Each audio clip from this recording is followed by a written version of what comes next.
So you're thinking of moving to Parker, Colorado. In this video, we're going to share the pros and cons of living, eating, sleeping, and playing in Parker, Colorado. Stick around until the end, and we'll share a pro or a con. We'll let you decide. We're going to get right to it.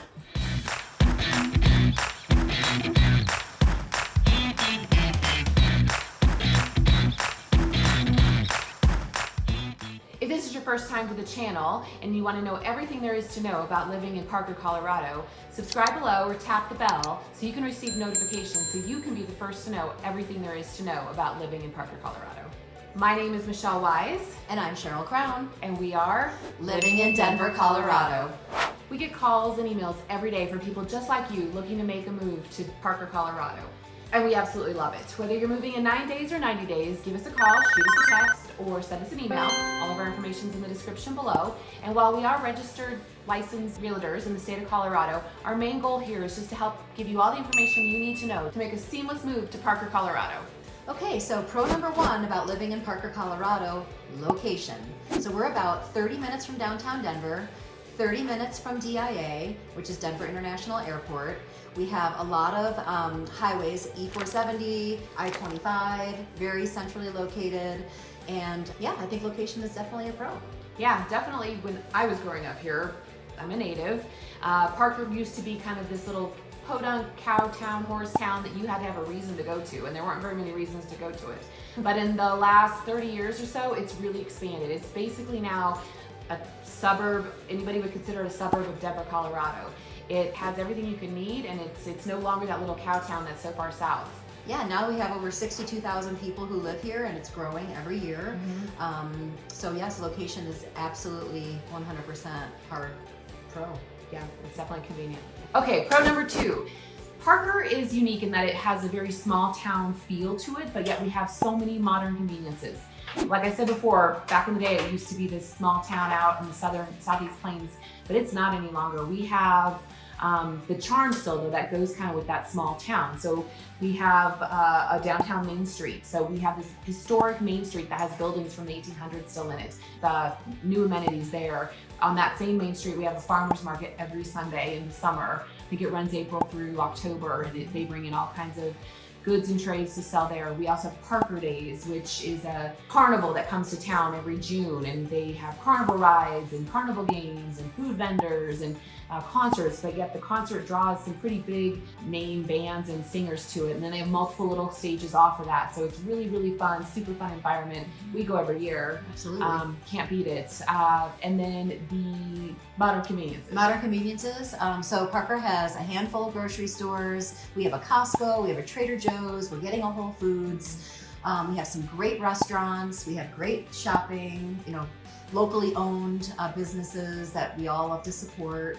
The big box stores too, like Right. Target, Walmart, Best Buy, Yeah. Office Depot. Exactly. And we're getting new gas stations, and we're getting new banks, and there's just so much growth happening here in Parker. So yes, it's awesome to be able to have the small town feel, but also have all those modern conveniences. Okay, pro number three, our schools. So Douglas County School District is, I would say, the second best school district in Colorado. Second largest. And I think is ranked second as well. We have a almost 91% graduation rate, which is almost 10% higher than the average in Colorado, so I think that's huge. Personally, my children went through the public school system here in Douglas County. They got an excellent education, low student to teacher ratios, and the cool thing about Douglas County and Parker specifically is that you have options. So we have charter schools, we have private schools, we have public schools, we have all sorts of different options, depending on what works best for you and your family. Yeah, and my kids went through the public school system here too, and the thing that I really liked about it is that you're hearing about programs being cut nationwide in arts and musics and sporting events and things like that, after school activities and extracurricular activities.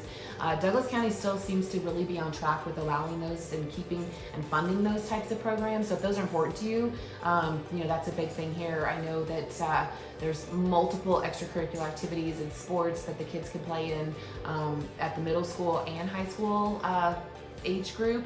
And music's a big thing, foreign language is a big thing. They kind of look, I think, at the whole student and meet the needs of each individual student rather than just a big box approach. One thing I think is really cool, the middle schools here, they don't cut kids from team sports. They have 3 different levels of teams. So there's A, B, and C. And if your student just wants to try volleyball or try basketball, they're going to be guaranteed an opportunity to, learn that sport, learn the rules of the sport, learn how to be a teammate. And that was something that was really impactful for my kids here. Yeah, and speaking of middle school, here it's middle school, not junior high. So most of the schools are going to be kindergarten through 5th grade.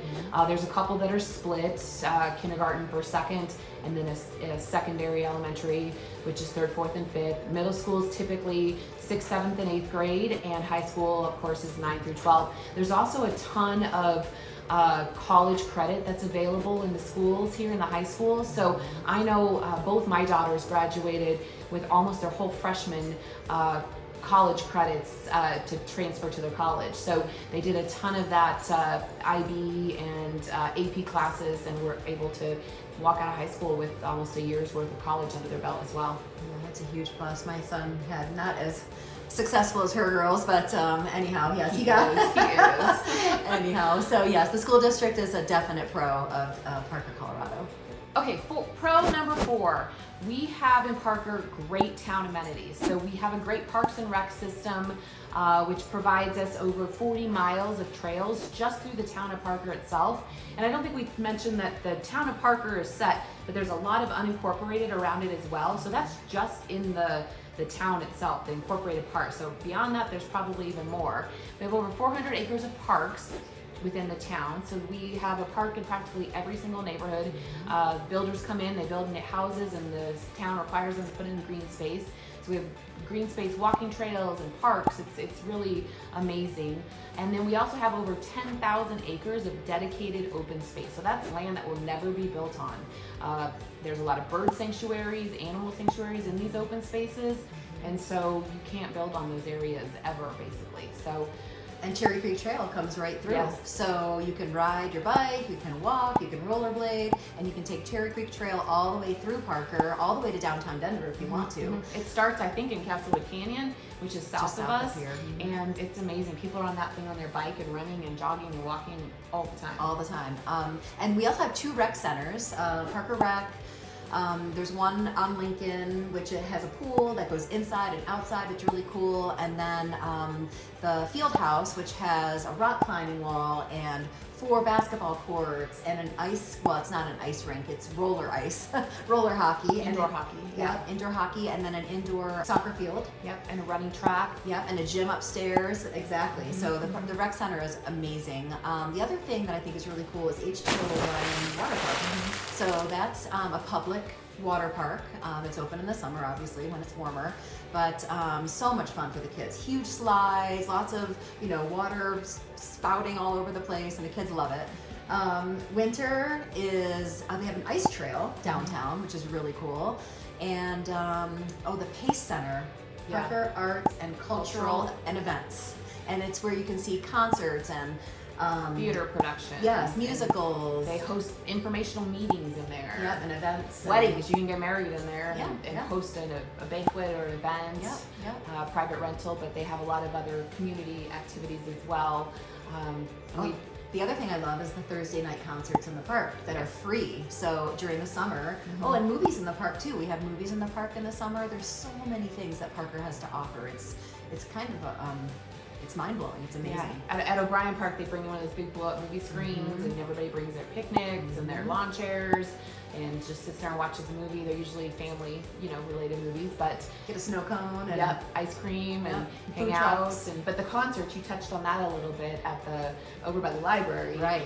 Every Thursday, everybody brings their picnics, and we have big bands that come in there too. It's a fun event. It brings in a lot of people. You got to get there early because sometimes you can't get space. Exactly. So pro number 4 is a big one. Okay, so for cons, we had a really hard time trying to come up with some cons. I mean, we've both lived in Parker for 20 plus years, and it's a great place to live. It really is. But no place is perfect. But the biggest thing we could come up with for a con of living in Parker is the infrastructure. So as I mentioned, growing up in Colorado, being a native, when I first moved to Parker in 1996, it was basically one lane going north and south major road and one lane going east and west major road. And obviously we've grown and that's expanded upon, but those still kind of are your two major arteries through town, and a lot of the commercial is built off of those two roads. The town has done a really good job though lately of trying to be more master planned and build out with purpose. So as we're expanding outward in each direction, they've definitely added some more arterial roads that can connect you quicker and faster and carry more traffic to get you to I-25 and E-470, which are the two highways that border us on the west and the north. And it'll be a short-term pain for a long-term gain, because it does create a lot of traffic when they're building these roads. And construction. But they're working on it and they're doing a really good job with it. And if you can, once you figure out kind of how to bypass some of those areas or those intersections, you can get through pretty quickly. It's not really too bad. There are options. There are back roads. We can give you the inside scoop on those. Yeah. Parker. Yep. Okay, and then the pro/con. What do you think about that? Yeah, I mean, this is going to depend on your own personal taste of what your purpose is of where you live and where you work. Right. So we are a bedroom community. Some people think that's a great thing. Some people don't. If you spend a lot of time commuting, it might not be ideal to live in Parker, because it is going to take you 30 minutes to get to downtown Denver, 15 minutes to get to the tech center. And that's without traffic, so you have to keep that in mind when things get, Right. Yeah, and if you don't kind of know what a bedroom community is, it's basically that people live here and sleep here in their bedrooms. That's where they get that from, and then they commute to work. So there's not a lot of corporate positions in Parker. We do have some businesses. We have the town. We have the school district. We have small businesses, a couple other big ones that we have, but overall, you're going to most likely have to commute out of Parker if you have a corporate job or work outside the home. But again, that's I guess a personal preference, whether you like it or not. So some people enjoy the drive home because it gives them time to decompress and listen to your music or listen to your audiobook or whatever it is you do when you drive. And so it just depends on your personal perspective. Yeah. So that's kind of what we can label that one, but it's up to you and what you guys want to call that. But other than that, that kind of wraps up our pros and cons of Parker, Colorado. Remember that we are licensed realtors, so if you are looking to move here, we'd be more than happy to help you do that. All of our information is below in the subscribe button, or tap the bell for notifications so you can be the first to know all about market conditions and what it's like moving to Parker. Call, text, email, anytime.